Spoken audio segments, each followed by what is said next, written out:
Good morning student.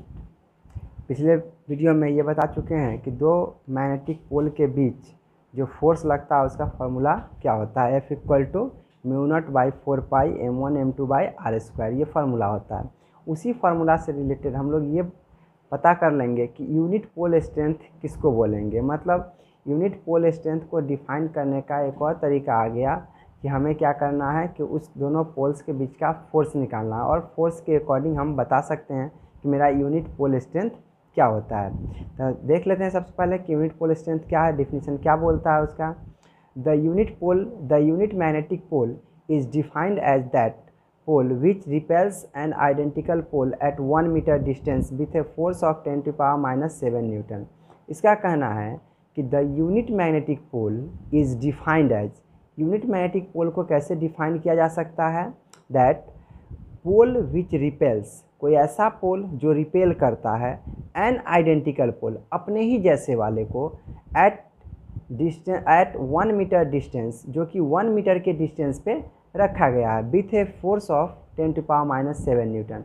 इसका कहना है कि दो आइडेंटिकल पोल्स अगर 1 मीटर के डिस्टेंस पे रखा गया है और दोनों के बीच लगने वाले फोर्स 10⁻⁷ न्यूटन होते हैं, तो वह उस दोनों पोल का जो वैल्यू होगा वह 1 एम्पियर मीटर कहलाएगा। तो हम वैल्यू पुट करके देख लेते हैं। μ0 इक्वल टू 4π × 10⁻⁷ हेनरी पर मीटर और टेस्ला मीटर पर एम्पियर। डिस्टेंस क्या रखना है, 1 मीटर। m1 m2 का वैल्यू कितना रखना है, 1 एम्पियर मीटर। अगर हम m1 m2 का वैल्यू 1 एम्पियर मीटर रखते हैं तो फोर्स मुझे क्या आना चाहिए, 10⁻⁷ न्यूटन आना चाहिए। तो μ0 की जगह पे क्या रखें, 4π × 10⁻⁷/4π। उसके बाद क्या आ गया, मैग्नेटिक मोमेंट, पोल स्ट्रेंथ दिया हुआ है 1, फिर m2 का वैल्यू 1 और डिस्टेंस कितना है 1, तो 1 का स्क्वायर हो गया। सब कैंसिल कर देंगे तो वैल्यू क्या आएगा, मुझे 10⁻⁷ न्यूटन आएगा। मतलब इससे ये पता चलता है कि जब दो मैग्नेटिक पोल दोनों आइडेंटिकल हो और 1 एम्पियर मीटर का होता है और दोनों के बीच का डिस्टेंस 1 मीटर हो, तो क्या आ जाएगा उसका फोर्स 10⁻⁷। या फिर हम इस तरह से भी कह सकते हैं कि अगर दो मैग्नेटिक पोल के बीच, दो आइडेंटिकल मैग्नेटिक पोल के बीच जो फोर्स लगता है वह 10⁻⁷ हो, अगर दोनों के बीच का डिस्टेंस 1 मीटर होता है, तो वह पोल क्या कहलाएगा, यूनिट पोल कहलाएगा। अब मैग्नेटिक मोमेंट क्या होता है, जैसा कि हम लोग पीछे भी पढ़ चुके हैं डाइपोल वाले में, इलेक्ट्रिक डाइपोल वाले में, कि जो डाइपोल मोमेंट होता है वह क्या होता है कि दो चार्ज में से किसी एक चार्ज को लेना है और उस दोनों चार्ज पार्टिकल के बीच जो भी सेपरेशन होता है उसके बीच हमें क्या करना है, मल्टीप्लाई कर देना है। तो सबसे पहले यहाँ पे देख लेते हैं कि मैग्नेटिक मोमेंट भी उसी तरह होता है कि किसी एक पोल स्ट्रेंथ को लेना है, दो पोल स्ट्रेंथ दिया हुआ है, एक साउथ पोल एक नॉर्थ पोल, दोनों में से किसी एक पोल स्ट्रेंथ को लेना है और हमें इसके बीच मल्टीप्लाई किससे करना है, तो जो इसका दोनों के बीच का जो भी डिस्टेंस होगा, हम यहाँ पे 12 कंसीडर किए हैं, दोनों के बीच के डिस्टेंस को क्या कंसीडर किए हैं, 12। मतलब 12 इसलिए कंसीडर करते हैं कि सेंटर से L डिस्टेंस पे नॉर्थ पोल है और सेंटर से L डिस्टेंस पे साउथ पोल है। तो क्या हो जाएगा, the magnetic moment of a bar magnet is the product of its length and pole strength. ठीक है, पोल स्ट्रेंथ और इसके बीच का जो लेंथ होता है उसके बीच का जो भी प्रोडक्ट होगा वह क्या कहलाएगा, मैग्नेटिक मोमेंट कहलाएगा। m इक्वल टू 12 × m, या फिर m इक्वल टू 12m लिख सकते हैं। इट्स ऐसा unit is ampere metre square. इसका जो यूनिट होता है वो क्या होता है, एम्पियर मीटर स्क्वायर होता है। अब बात करते हैं मैग्नेटिक लेंथ का। देखो एक्चुअली क्या होता है कि जो हम लोग देखते हैं मैग्नेट को, वहाँ पे मैग्नेट का पोल नहीं एग्जिस्ट करता, मतलब उसके इंड पॉइंट पे, ज्योमेट्रिकल इंड पॉइंट पे मैग्नेटिक पोल नहीं होते, मैग्नेटिक पोल थोड़ा सा अंदर होता है। तो हम क्या देखते हैं कि मैग्नेटिक लेंथ जो है मेरा, वो पोल से पोल के बीच का डिस्टेंस होता है। तो हम क्या कहेंगे, the distance between the locations of the assumed poles is called the magnetic length of the magnet. मतलब जहाँ पे हम पोल को एज्यूम करते हैं, जैसे ये मेरा पूरा एक मैग्नेट है, बार मैग्नेट का फिगर दिख रहा है, इसका इंड पॉइंट ये वाला है, इसका भी इंड पॉइंट ये है, लेकिन दोनों के बीच का लेंथ जो होगा वह मैग्नेटिक लेंथ नहीं कहलाता है, यह कहलाता है ज्योमेट्रिकल लेंथ। मतलब वास्तव में कितना लेंथ हमें दिख रहा है, लेकिन जो मैग्नेटिक लेंथ होता है वो इसके एज्यूम, जो भी हम इसका पोल का वैल्यू मानते हैं, जो भी पोल लेंगे नॉर्थ पोल और साउथ पोल, इस दोनों के बीच के डिस्टेंस को हम लोग क्या कहते हैं, मैग्नेटिक लेंथ कहते हैं। अब बात आता है ज्योमेट्रिकल लेंथ की, कि ज्योमेट्रिकल लेंथ किसको बोलते हैं। The distance between the ends is called the geometrical length, मतलब जो वास्तव में इंड दिखता है हमें, उस दोनों के बीच का जो भी डिस्टेंस होता है उसको ज्योमेट्रिकल लेंथ कहा जाता है। जबकि दो पोल के बीच का जो डिस्टेंस होता है उसको मैग्नेटिक लेंथ कहा जाता है। दोनों में थोड़ा सा अंतर है कि जो ज्योमेट्रिकल लेंथ होता है वह क्या होता है, इंड से इंड का डिस्टेंस होता है, जबकि जो मैग्नेटिक लेंथ होता है वह पोल से पोल का डिस्टेंस होता है।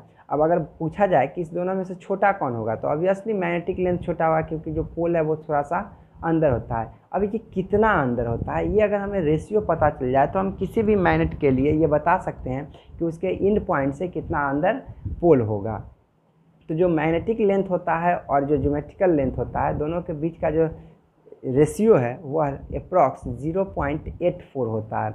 इसका मतलब है 0.84 का अगर कोई ज्योमेट्रिकल लेंथ 100 सेंटीमीटर का है तो उस दोनों के बीच जो पोल्स का जो डिस्टेंस होगा, मतलब उस ज्योमेट्रिकल लेंथ जिसका 100 सेंटीमीटर है, वैसे मैग्नेट का जो पोल का डिस्टेंस होगा वह कितना होगा, 84 सेंटीमीटर होगा। मतलब लगभग 16 सेंटीमीटर कम हो जाता है। तो जब 16 सेंटीमीटर कम होगा तो किसी एक साइड से नहीं, दोनों साइड से इक्वली कम होता है।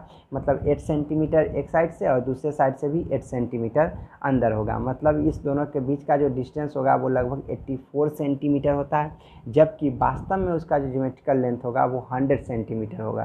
तो इस तरह से हम रेशियो से ये समझ सकते हैं कि अगर दो पोल का बीच का सेपरेशन निकालना हो हमें कि क्या होना चाहिए अगर उसका ज्योमेट्रिकल लेंथ दिया हुआ है। अगर 10 सेंटीमीटर होगा, कि मान लिया है कि 10 सेंटीमीटर का एक लेंथ है, एक मैग्नेट है, तो उसका पोल के बीच का डिस्टेंस कितना होगा, तो पोल के बीच का जो डिस्टेंस होगा वो 8.4 सेंटीमीटर होगा। मतलब वह क्या है कि 8% दोनों तरफ से घट जाता है। मतलब 0.8 जो होगा 10 सेंटीमीटर वाले में, कि 0.8 सेंटीमीटर इधर से होगा, 0.8 सेंटीमीटर इधर से भी होगा, मतलब 1.6 सेंटीमीटर माइनस हो जाएगा, तब बचेगा क्या, 8.4 सेंटीमीटर। जब हम लोग बार मैग्नेट को किसी यूनिफॉर्म मैग्नेटिक फील्ड में रखते हैं तो उस पर टॉर्क लगता है।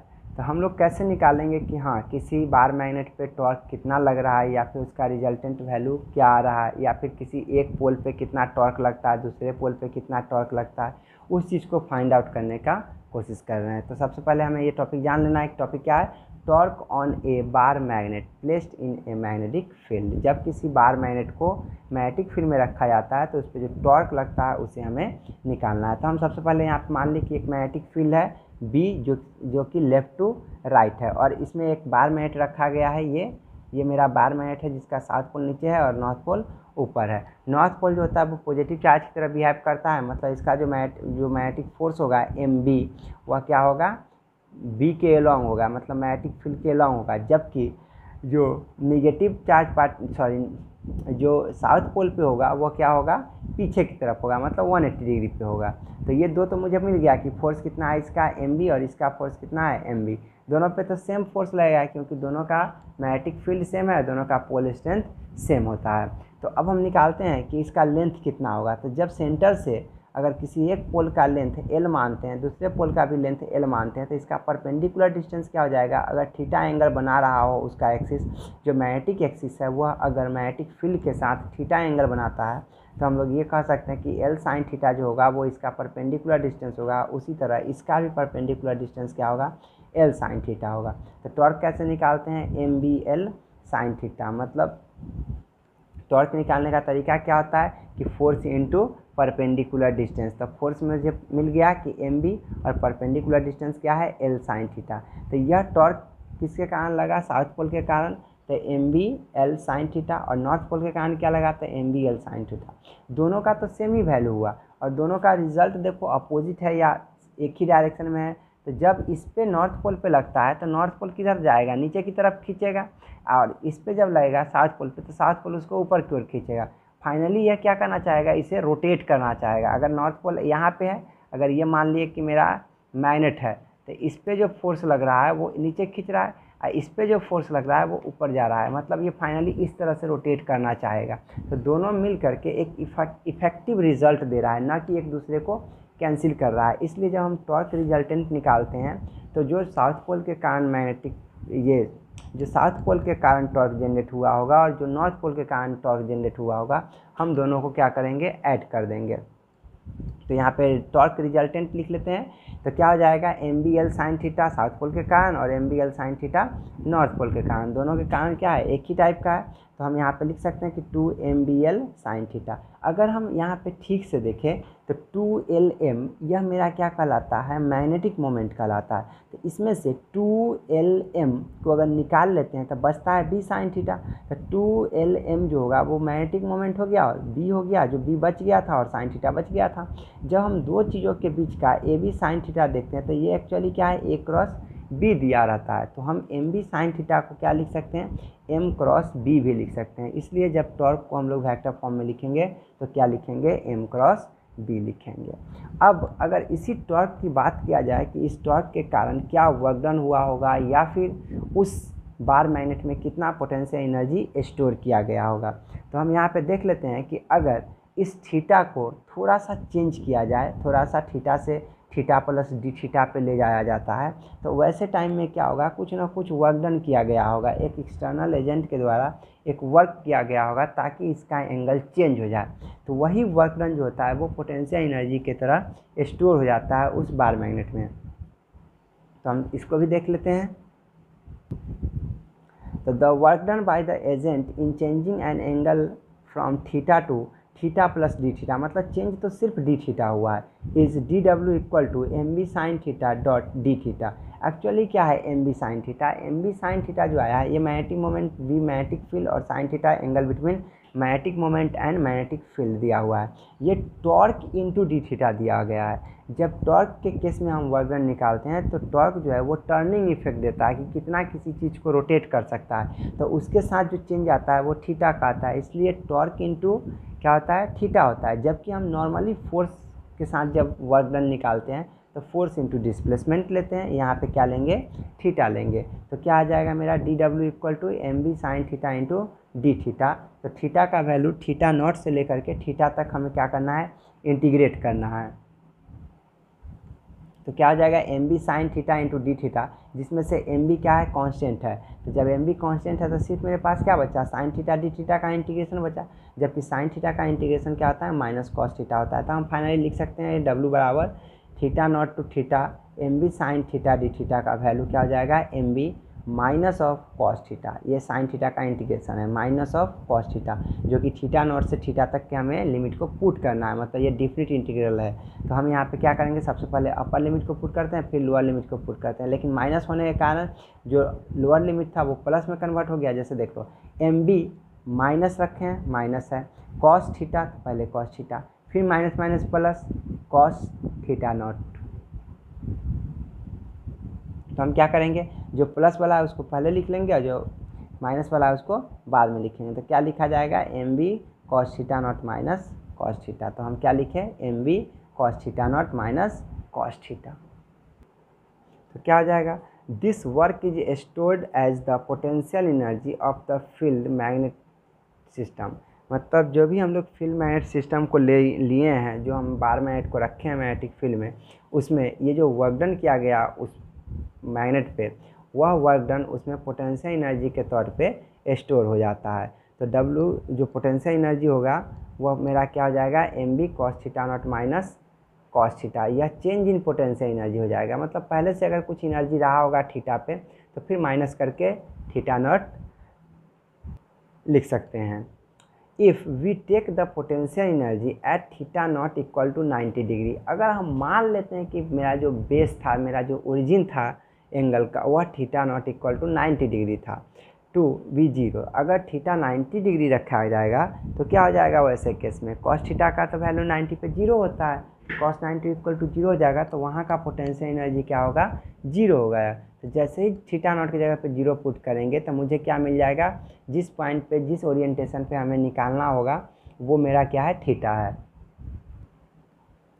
The potential energy at an angle theta is U theta equal to U theta minus U 90 का तो वैल्यू जीरो होता है। तो क्या आ जाएगा, इसमें पुट करके देख लो कि एम बी ये तो जीरो हो गया, माइनस कॉस थीटा तो माइनस बाहर आ जाएगा, एम बी कॉस थीटा हो जाएगा, इसलिए मुझे क्या मिला, यू थीटा पे minus of M B cos theta. तो एम कॉस थीटा आ गया। फिर से वही बात, वेक्टर वाली बात कि ये भी कॉस थीटा जहाँ रहता है वो समझ लो कि ए डॉट बी को रिप्रेजेंट कर रहा है, उसी तरह एम बी कॉस थीटा है, इसलिए यह किसको रिप्रेजेंट कर रहा है, एम डॉट बी को रिप्रेजेंट कर रहा है।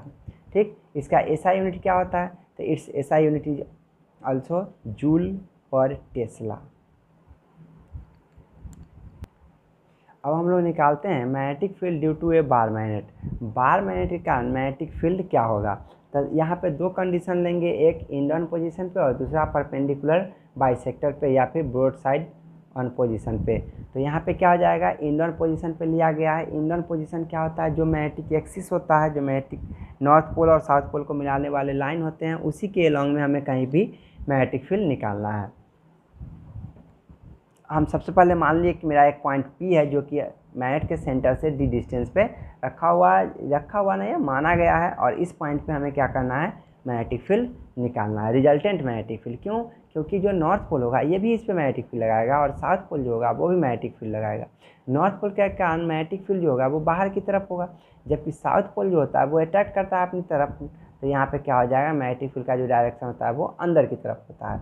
फील्ड लाइन्स क्या हो गया, मतलब इसका जो डायरेक्शन हो गया वो क्या रिप्रेजेंट कर रहा है कि नॉर्थ पोल जो होगा वो बाहर की तरफ, जबकि साउथ पोल क्या कर रहा है, अंदर की तरफ। तो अब सबसे पहले तो हम मैग्नेटिक फील्ड निकालने का तरीका देख लेते हैं कि क्या होता है। तो मैग्नेटिक फील्ड निकालने का फॉर्मूला क्या होता है, तो magnetic field due to north pole is BN equal to μ0/4π into जिस पोल के कारण हमें निकालना उस पोल का पोल स्ट्रेंथ डिवाइडेड बाई उस पोल से उस पॉइंट का डिस्टेंस। तो क्या हो जाएगा, नॉर्थ से इस पोल का डिस्टेंस क्या हो जाएगा, तो टोटल सेंटर से D है, तो D माइनस एल अगर कर देते हैं, ये वैल्यू तो L है ना, अगर यहाँ हम O मानते हैं तो यह नॉर्थ पोल का डिस्टेंस O होता है, O से लेकर के L तक होता है, मतलब L डिस्टेंस है। तो यहाँ पे D माइनस एल अगर करते हैं तो वह N से लेकर के P तक के डिस्टेंस को रिप्रेजेंट करता है, जो कि नॉर्थ पोल से उस पॉइंट को रिप्रेजेंट करेगा। तो हम यहाँ पे लिख लिए D माइनस एल का होल स्क्वायर।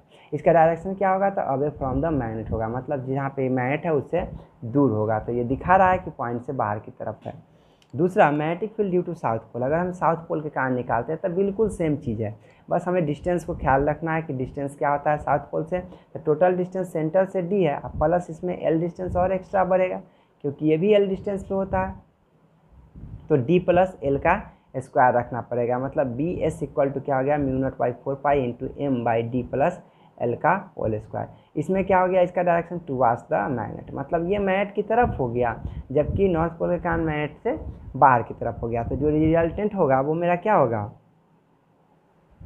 जो रिजल्टेंट मैग्नेटिक फील्ड होगा वह सब्ट्रैक्ट कर जाएगा, मतलब हमें एक दूसरे से माइनस करना पड़ेगा। तो नॉर्थ पोल काफ़ी नज़दीक था उस पॉइंट से, इसलिए नॉर्थ पोल का जो स्ट्रेंथ होगा वो ज़्यादा होगा और साउथ पोल का जो स्ट्रेंथ होगा वो कम होगा। तो हम नॉर्थ पोल वाले मैग्नेटिक फील्ड में से साउथ पोल वाले मैग्नेटिक फील्ड का माइनस कर देते हैं। तो क्या हो जाएगा, μ0/4π इंटू M/D माइनस एल का whole square minus of μ0/4π M/D plus L का होल स्क्वायर। इसमें अगर अच्छे से देखा जाए तो μ0 M और 4π ये तीनों आपस में कॉमन हो सकता है, दोनों में है तो हम कॉमन कर लिए। इसमें क्या बचेगा, 1/D माइनस एल का whole square minus 1/D plus L का होल स्क्वायर। अगर हम इसका एलसीएम लेकर के सॉल्व करते हैं तो एलसीएम क्या हो जाएगा, D माइनस एल का square into D plus L का स्क्वायर, दोनों में स्क्वायर है इसलिए हम लिख सकते हैं D minus L into D plus L का होल स्क्वायर। जब D माइनस एल और D प्लस एल होगा मतलब ये A माइनस बी और A प्लस बी को रिप्रेजेंट कर रहा है, मतलब A square minus B square लिखा जाएगा, इसलिए यहाँ पे क्या हो जाएगा, LCM D square minus L square का होल स्क्वायर। तो यह मेरा क्या हो गया, दोनों का एलसीएम जो लिए, तो दोनों का एलसीएम क्या हो गया, D square minus L square का होल स्क्वायर। जब हम माइनस वाले से डिवाइड करेंगे तो वही चीज़ को यहाँ ना मल्टीप्लाई करके लिखा गया था, प्लस वाला बच जाएगा, मतलब D प्लस एल का होल स्क्वायर, और जब प्लस वाले से डिवाइड करेंगे तो माइनस वाला बच जाएगा, इसलिए minus of D minus L का होल स्क्वायर। हम क्या करेंगे, सबसे पहले इस A प्लस बी का होल स्क्वायर और A माइनस बी का होल स्क्वायर तोड़ देंगे, तो क्या हो जाएगा, A square plus B square plus 2AB, मतलब 2 into D into L minus, इस माइनस से मल्टीप्लाई भी कर दिए थे, A स्क्वायर तो प्लस में था तो इसको माइनस हो गया, फिर B स्क्वायर भी प्लस में था तो ये भी माइनस हो गया, और माइनस 2AB होता जो कि माइनस माइनस प्लस हो गया, 2 इंटू D इंटू एल हो गया, ये क्या है, L लिखा हुआ है। तो यहाँ पे D स्क्वायर और L स्क्वायर ये एक जगह प्लस पे और एक जगह माइनस में है, तो ये दोनों क्या हो जाएगा, आपस में कैंसिल हो जाएगा, मतलब कट जाएगा। तो क्या बचेगा मेरे पास, μ0 M/4π इंटू 2DL और 2DL दोनों मिल करके 4DL/D square minus L square का होल स्क्वायर बचेगा। अब हमें क्या करना है, इसको दो पार्ट में तोड़ देना है। म्यू नॉट बाई 4 पाई को 2 × 2 LM लिखा जा सकता है। 2 भी है तो 2 × 2 हो गया, L भी है, L है, M की जगह पे M भी रख दिए और D भी है तो D भी रख दिए। एक्चुअली क्या है कि 2LM यह मेरे लिए मैग्नेटिक मोमेंट को रिप्रेजेंट कर रहा है। तो हम यहाँ पे सबसे पहले क्या करेंगे, इस 2LM को हटा करके मैग्नेटिक मोमेंट की तरह इसे पुट कर देंगे। तो क्या हो जाएगा मेरा B = mu nought by 4 pi into 2MD by D² - L² का whole square, where M = 2LM, मतलब यह क्या है, मेरा मैग्नेटिक मोमेंट है। अब क्या हो जाएगा, अगर D का वैल्यू काफ़ी बड़ा है L से, मतलब L के मतलब जो मैग्नेट लिए थे उसके सेंटर से बहुत दूर अगर हमें मैग्नेटिक फील्ड निकालना हो तो L का जो डिस्टेंस होगा वो कुछ खास चेंज नहीं होता है। तो हम B का जो वैल्यू होगा वो क्या लिखेंगे, mu nought by 4 pi into 2MD by, L को तो हटा ही दिए हैं इसमें से, जब L को हटा देंगे तो L हट गया तो D² का होल स्क्वायर बचा, मतलब D पे पावर 4 बचा, तो D पे पावर 4 होगा। अब जैसे ही D पे पावर 4 होगा तो ऊपर एगो D इंतजार कर रहा है, ये क्या करेगा, उसको कैंसिल करके D पे पावर 3 कर देगा। तो फाइनली मुझे जो रिजल्ट मिलेगा वो क्या मिलेगा, mu nought by 4 pi into 2M by D³। ये कब मिलेगा, जब इस D का वैल्यू काफ़ी बड़ा हो उसके लेंथ से, मतलब उस मैग्नेट से काफ़ी ज़्यादा डिस्टेंस पे हमें मैग्नेटिक फील्ड निकालना हो। अगर ऐसा नहीं है तो फिर कोई बात नहीं, ये वाला फार्मूला यूज किया जाएगा। जो रिजल्टेंट होगा वो क्या होगा, mu nought by 4 pi into 2MD by D² - L² का। आज बात कर रहे हैं magnetic field due to bar magnet on broad side position. Broad side position कहने का मतलब होता है कि जो भी तुम्हारा बार मैग्नेट होगा उसके परपेंडिकुलर बाइसेक्टर पे सेंटर से, तो सेंटर से मिड पॉइंट पे हम लोग परपेंडिकुलर लिए एक डिस्टेंस जो कि D डिस्टेंस पे है। कितना डिस्टेंस पे है, D डिस्टेंस पे। यह मेरा डिस्टेंस D है, इससे हमें क्या निकालना है, मैग्नेटिक फील्ड निकालना है। तो यहाँ से सेंटर से जो पोल होता है उसके डिस्टेंस को तो हम L कंसीडर करते हैं दोनों तरफ, मतलब दोनों पोल के बीच का जो डिस्टेंस होता है वो 12 होता है। 12 इंटू M अगर करते हैं किसी एक भी पोल का मैग्नेट का पोल स्ट्रेंथ अगर लिखते हैं 2L इंटू M, ये होता है मैग्नेटिक मोमेंट, कैपिटल M। अब यहाँ पे देख लेते हैं कि अगर पॉइंट P का डिस्टेंस देखा जाए इस वाले से साउथ पोल से, तो ये डिस्टेंस क्या लिखा जाएगा, S से P लिखा जाएगा। तो S से P का वैल्यू क्या होगा, तो SP = अगर ये पाइथागोरस थ्योरम से देखते हैं तो √अंडर बेस का स्क्वायर प्लस परपेंडिकुलर का स्क्वायर D²। अगर SP का स्क्वायर करते हैं तो क्या वैल्यू आ जाएगा, L² प्लस D²। इसी तरह अगर N से P का डिस्टेंस देखते हैं, N से P का तो एकदम बिल्कुल सिमिलर है कि इसके तरह, तो इसका ही वैल्यू क्या हो जाएगा, NP का स्क्वायर = L² प्लस D²। चलिए अब बात करते हैं कि फील्ड कैसे निकालें। तो मैग्नेटिक फील्ड का फॉर्मूला क्या होता है, mu nought by 4 pi into M by R², जो भी डिस्टेंस रहेगा उस पोल से उस पॉइंट तक का। तो यहाँ पे हम अगर नॉर्थ पोल के कारण निकालना है तो नॉर्थ पोल यहाँ है, इसका जो डायरेक्शन होगा वो तो इससे आउटवर्ड होगा, तो ये स्ट्रेट लाइन में हो गया बाहर की तरफ, ये आया मैग्नेटिक नॉर्थ पोल का डायरेक्शन। इसका वैल्यू क्या होगा, तो mu nought by 4 pi into M इसका pole strength divided by D² plus L²। D² plus L² क्यों किए, क्योंकि यहाँ पे जो डिस्टेंस होगा उसका स्क्वायर होगा, मतलब NP का स्क्वायर होगा, और NP का स्क्वायर क्या हो जाएगा, L² प्लस D² या फिर D² प्लस N²। उसी तरह magnetic field due to south pole, तो साउथ पोल तो अट्रैक्ट करता है अपनी तरफ, खींचता है, तो ये खींच रहा है, तो इसका डायरेक्शन इस तरफ हो गया, और इसका वैल्यू क्या आएगा, mu nought by 4 pi into M by D² plus L²। एकदम सिमिलर आया, दोनों का वैल्यू सेम आया। यहाँ पे BS और BN दोनों का वैल्यू क्या है, सेम है, हम मान लिए कि B डैश है, दोनों वैल्यू सेम है इसलिए हम मान लिए क्या है, B डैश है। अब हम फिगर को अच्छे से देखें तो फिगर में मुझे ये पता चलेगा कि अगर यह थीटा है, इसको अगर हम थीटा लेते हैं, ये वाला पार्ट को क्या लेते हैं, थीटा लेते हैं, और ये वाले पार्ट को थीटा लेते हैं, जब इस पार्ट को थीटा लेंगे तो यहाँ भी थीटा हो जाएगा, यहाँ पे क्या हो जाएगा, थीटा हो जाएगा। और इधर अगर इस पार्ट को थीटा लेते हैं तो ये थीटा रहेगा। हम इस दोनों को छोड़ देते हैं, ये जो थीटा पहले से लिया गया है इसको छोड़ दो। अब देखो क्या होगा यहाँ पे, अगर इसके कारण निकालते हो थीटा के कारण, तो इस थीटा के कारण क्या होगा, इसका इस तरफ का जो फील्ड होगा वो होगा बी कॉस थीटा। क्या हो जाएगा, बी एस कॉस थीटा। और इसका जो इस तरफ का पार्ट होगा वो होगा बी एस साइन थीटा। उसी तरह इस n के कारण जो ऊपर वाला पोर्शन होगा वो होगा बी एन कॉस थीटा, और इस तरफ का जो पोर्शन होगा वो होगा B N sine theta. Clear हो गया। अब बी एन और बी एस इक्वल है, बी एन और बी एस का वैल्यू सेम है, तो यह क्या हो जाएगा, बी एन कॉस थीटा और बी एस कॉस थीटा, ये दोनों का वैल्यू भी इक्वल हो जाएगा। तो यहाँ पे ये दोनों आपस में अपोजिट डायरेक्शन में, ये दोनों कैंसिल कर देंगे। तो रिजल्ट मेरा क्या आएगा, जो रिजल्टेंट आएगा मैग्नेटिक फील्ड वो आएगा B N sine theta plus B S sine theta. B N और बी एस सेम है इसलिए आएगा 2b साइन थीटा। बी हम बी डैश बोल रहे हैं, बी डैश साइन थीटा। तो यह मेरा क्या हो जाएगा, रिजल्टेंट हो जाएगा।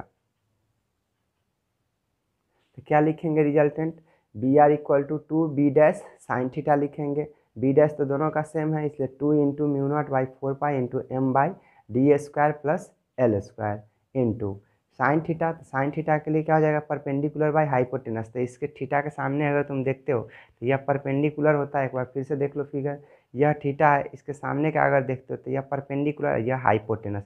तो L by L square plus D square या D square plus L square. तो हम लिख सकते हैं L by D square plus L square का रूट अंडर, क्योंकि हमें तो सिर्फ एक ही वैल्यू चाहिए, स्क्वायर तो नहीं करना है, इसलिए ये रूट अंडर रहेगा। और रूट अंडर को हटा करके हम लोग क्या किए हैं, हाफ पावर कर दिए हैं। अब क्या हो जाएगा, इसका दोनों का बेस मैच कर रहा है इसलिए क्या हो जाएगा, base D square plus L square पे पावर ये 1 और ये 1/2, तो दोनों ऐड होकर के 1.5 हो जाएगा, मतलब ये 3/2 हो गया। ऊपर में क्या हो जाएगा 2lm, पहले क्या है कांस्टेंट म्यू नॉट बाई 4 पाई। अब ये 2lm क्या है, तो 2lm मैग्नेटिक मोमेंट होता है, इसे हम मैग्नेटिक मोमेंट में से भी लिख सकते हैं। तो फाइनली क्या आया, बी इक्वल टू या फिर B resultant equal to mu nought by 4 pi into M by D square plus L square का पावर 3/2, वेयर एम जो है वो 2lm के बराबर है। इफ़ अगर D is greater than L होता है, काफ़ी ज़्यादा बड़ा अगर होता है, डी का डिस्टेंस काफ़ी ज़्यादा है एल के कंपेरिजन में, जो मैग्नेटिक पोल है सेंटर से उसका जो डिस्टेंस होता है उससे अगर काफ़ी बड़ा होता है डी का वैल्यू, तो हम एल को निग्लिजिबल मान सकते हैं। एल को जब निग्लिजिबल मानेंगे तो क्या हो जाएगा, B equal to mu nought by 4 pi into M by D पे डी स्क्वायर पावर 3/2, 2 से 2 कैंसिल हो जाएगा। क्या आएगा, बी रिजल्ट इक्वल टू आ जाएगा mu nought by 4 pi into M by D cube. यह मेरा क्या आएगा, रिजल्टेंट वैल्यू आएगा। और किसका रिजल्टेंट वैल्यू है, तो मैग्नेटिक फील्ड का। कहाँ पे, तो ब्रॉड साइड पोजीशन पे या फिर परपेंडिकुलर बाइसेक्टर पे, दोनों पोल के बीचों बीच जाने वाले परपेंडिकुलर लाइन पे डी डिस्टेंस पे जो मैग्नेटिक फील्ड होगा, जो रिजल्टेंट मैग्नेटिक फील्ड होगा, उसका फॉर्मूला क्या हो जाएगा, mu nought by 4 pi into dipole moment by magnetic dipole moment by D cube. अब है magnetic scalar potential. Magnetic scalar potential किसको बोलते हैं, the negative value of work done in bringing a unit north pole, the negative value of work done in bringing a unit north pole from reference point उसको लेंगे जहाँ का value 0 होता है, eight infinity मानते हैं, to present point is known as magnetic scalar potential. मतलब infinity से किसी भी पॉइंट तक लाने में किसी यूनिट नॉर्थ पोल को जितना वर्क डन करना पड़ता है, उसके निगेटिव वैल्यू को हम लोग क्या कहेंगे, मैग्नेटिक स्केलर कहेंगे। तो change in potential is defined as VR2 minus VR1। अगर R1 जो है वो मेरा रेफरेंस पॉइंट ना हो करके एक किसी दूसरे पॉइंट को अगर ले ले तो ये तो चेंज इन पोटेंशियल हो गया। तो VR2 माइनस VR1, जब इसका इंटीग्रेशन करेंगे तो B डॉट डी आर मैट वर्क डन क्या हो जाएगा, तो मैग्नेटिक फील्ड मैट इंटू डी आर, ये मेरा हो गया यूनिट नॉर्थ पोल के लिए। तो यूनिट नॉर्थ पोल है तो इसलिए यहाँ पे इंटू अगर हम एम भी किए मैग्नेटिक फील्ड इंटू क्या, एक्चुअली क्या होता है ना कि फोर्स बराबर एम इंटू बी होता है। क्यों, ये सिमिलर है चार्ज की तरह, जैसे F equal to Q into E होता है। तो जब किसी फील्ड में रखा जाता है इलेक्ट्रिक फील्ड में एक चार्ज पार्टिकल, तो इस पर फोर्स लगता है क्यू इंटू ई, इसलिए एफ हुआ। जब किसी मैग्नेटिक फील्ड में अगर यूनिट नॉर्थ पोल को रखा जाएगा एम इंटू बी, तो यह फोर्स लगा। तो जब एम का वैल्यू 1 होगा तो फोर्स भी बी के बराबर होगा, तो फोर्स डॉट डी आर यानी फोर्स इंटू डिस्टेंस जो होता है वो वर्क डन होता है। तो यहाँ पे बी डॉट डी आर भी लिख सकते हैं। तो बी डॉट डी आर जो हुआ वो क्या हो गया, R1 से लेकर के R2 तक और निगेटिव वैल्यू होगा। यही मेरा क्या हो जाता है, पोटेंशियल हो जाता है। तो वर्क डन का निगेटिव वैल्यू जो होता है वो मेरा क्या कहलाता है, पोटेंशियल कहलाता है। तो generally the potential at infinity is taken to be zero. जो इन्फिनिटी होता है वहाँ का पोटेंशियल जीरो होता है। तो taking R1 equal to infinity, तो वी आर इक्वल टू क्या हो जाएगा, वो तो जीरो हो जाएगा, मतलब वहाँ का वैल्यू ही नहीं होगा। एंड R2 का वैल्यू हम R मान लिए जिस पॉइंट पे हमें लाना है। तो V R equal to minus infinity से आर डिस्टेंस तक बी डॉट डी आर। जब हम इसका इंटीग्रेशन करेंगे, पहले तो वैल्यू पुट कर लेंगे कि बी का वैल्यू क्या होता है। तो बी का फॉर्मूला आता है mu nought by 4 pi into M by R square into D R. तो इस वैल्यू को अगर हम इंटीग्रेशन करते हैं फिर उसमें पुट करते हैं इन्फिनिटी से लेकर के आर डिस्टेंस तक, तो जो भी वैल्यू आएगा वह मेरा क्या आएगा, पोटेंशियल आएगा, स्केलर पोटेंशियल आएगा। इसमें से जो भी कांस्टेंट पार्ट है हम उसको बाहर निकाल लिए, जैसे mu naught M by 4 pi. Integration किसका करना पड़ा, 1/r² का। तो 1/r² का इंटीग्रेशन -1/r होता है। तो यहाँ पे हम -1/r लिख लिए, इन्फिनिटी से r तक लिख लिए। ये माइनस और बाहर वाले माइनस दोनों मिला करके प्लस हो गए। तो यहाँ बचा क्या, 1/r। 1/r पे एक बार अपर लिमिट लिखे 1/r, माइनस r की जगह पे एक बार लोअर लिमिट माइनस 1/इन्फिनिटी। 1/इन्फिनिटी जो होगा वो जीरो वैल्यू होगा, इसलिए क्या वैल्यू आएगा पोटेंशियल का, तो स्केलर पोटेंशियल का वैल्यू आएगा वी आर इक्वल टू किसी पॉइंट का स्केलर पोटेंशियल का जो वैल्यू होता है वो mu nought by 4 pi into M by R होता है। ये एम क्या है, पोल स्ट्रेंथ। जिस पोल स्ट्रेंथ के कारण हमें आर डिस्टेंस पे पोटेंशियल निकालना है, सिर्फ उसी दोनों का यूज हो रहा है, mu nought by 4 pi into M by are.